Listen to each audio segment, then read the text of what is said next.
वादा करता हूँ आपसे बाबा, मुहाफिज बनूंगा अपनी रिवायात और इक़्तिदार का, अदल इंसाफ कायम करूंगा। मैंने वादा किया है उनसे कराए, वादा किया है मैंने। काई खवातीन की रहनुमा हलीमा सुल्तान की कब्र पर सरदारों के सरदार से वादा किया है मैंने। इसलिए ये वादा कभी नहीं तोड़ूंगा मैं। ये एक बहुत बड़ा वादा है,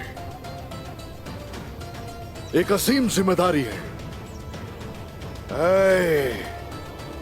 मुझे मेरी मंजिल तक पहुंचाने वाले काराए, अगर तो ये बोझ संभाल नहीं सकता मैं, तो फिर मैं भी तुम्हारे लिए एक बोझ के सिवा कुछ नहीं।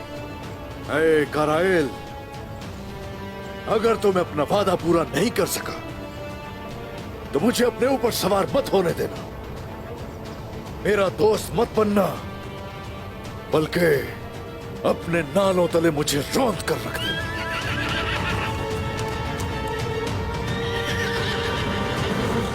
हल्फ उठाता हूं मैं,